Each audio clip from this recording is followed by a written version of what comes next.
The old bread truck rattled down the narrow road, its tires splashing through puddles left by the rain. Maya lay hidden under a pile of sacks, her body trembling, her hand gripping the folded paper that had started this whole nightmare. Her heart beat so loudly she feared the driver could hear it. Every sound outside, passing cars, barking dogs, distant footsteps, felt like a threat. Inside her chest, two thoughts wrestled: run or stand and tell the truth. But the truth, she knew, had a price. Behind them, another car rolled silently at a distance. Daniel's car, his hands tightened around the steering wheel. The rain had washed the streets clean, but it had not washed his conscience. For years he had been loyal, taking orders, doing what was asked, even when the orders had shadows. But this was different. This wasn't about loyalty. It was about survival, hers, and maybe his too. Scratching and the others were still searching nearby, but Daniel had chosen to break away. He kept the truck in his sight, but far enough not to be noticed. Maya, he whispered to himself. Don't let them catch you. The driver, Lena's friend, Uncle Bay, as the neighbors called him, stole a glance in the mirror. You must be her, he muttered. His voice was kind but cautious. Maya lifted her head slightly. Her.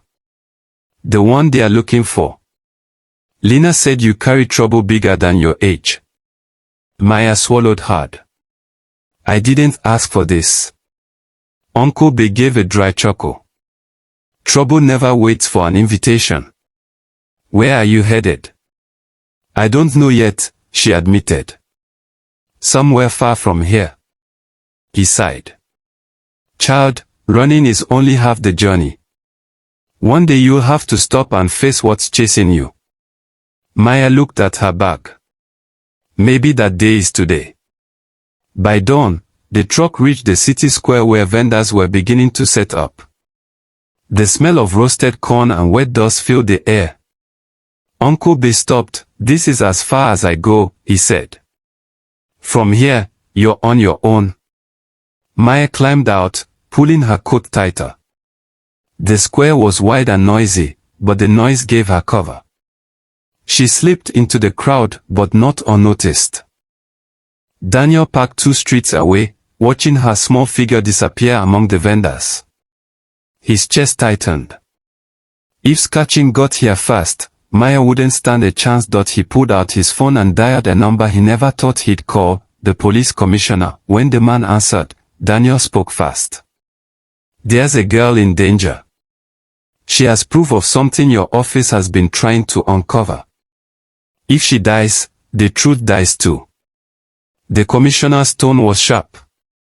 Who are you? Daniel hesitated. A man tired of burying secrets. Maya stopped near the fountain at the center of the square. She thought about her father's words that night, if she talks, make the problem disappear. Tears stung her eyes. Was she really just a problem to him? She reached into her bag, feeling the folded paper again. It was more than a paper. It was a key: names, accounts, signatures, the entire chain of dirty money that kept her father's empire standing. Her hands shook as she whispered, this could destroy him. A voice answered behind her, yes, it could. Maya spun around. Scratching stood there, his scar catching the light. 2 men flanked him, her breath caught. She was trapped. Don't scream, Scratching said smoothly. It will only make things worse. Maya took a step back, clutching the bag. People passed by, unaware of the storm building in the square. Point. One of the men lunged. Maya dodged and ran. The crowd slowed them down, but Scratching's men pushed through, shouting. Maya's coat snagged on a vendor's stall, tearing, but she kept running, tears mixing with sweat. And then, Daniel appeared from nowhere, stepping into her path. For a split second, Maya froze. Friend. Or enemy? Daniel's voice was calm, urgent. Give me the paper. I'll protect you. Her heart screamed no, but her mind saw the scarred men gaining ground. She didn't hand it over. Instead, she whispered, if you want to help, then stand with me. Not against me. Daniel nodded once. Then he turned, blocking Scatching's path. Scatching sneered. Daniel. Move aside. You know the order. Daniel shook his head. The order is murder. I won't carry it out. Scatching stepped closer. Do you think the boss will forgive this betrayal? Daniel's jaw tightened. I'm not asking for forgiveness. Scatching raised his hand. The other men reached for their weapons, but before steel could flash, sirens cut through the morning air, police cars screeched into the square, officers pouring out, guns drawn. Vendors screamed and scattered. The commissioner himself stepped forward, eyes fixed on Scatching. Enough. Scatching cursed under his breath. He glared at Daniel. You called them. Daniel didn't answer, but Maya did. She stepped forward, holding up the folded paper with trembling hands. I did, she lied boldly. And I'll tell them everything. The commissioner approached, taking the document from her. His eyes scanned the names, the figures, the undeniable proof.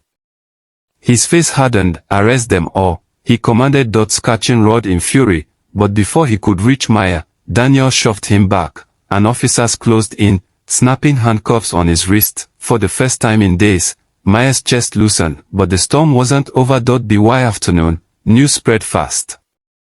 The millionaire, her father, was taken into custody, cameras flashing as he was led into a car. His empire crumbled like sand under rain. From the window of the safe house, Maya watched it all on the TV. Reporters shouted his name, showing the papers she had saved. Her heart was torn. This was her father. The man who had once carried her on his shoulders, who had kissed her forehead goodnight. But he had also been ready to erase her to save himself. Tears rolled down her cheeks. Daniel stood near the door, silent. He finally spoke. You did what was right, Maya. The truth is heavy, but it sets you free. She turned to him. Then why does it hurt so much? Daniel's voice was low. Because love and truth are not always on the same side. Days later, the city was buzzing.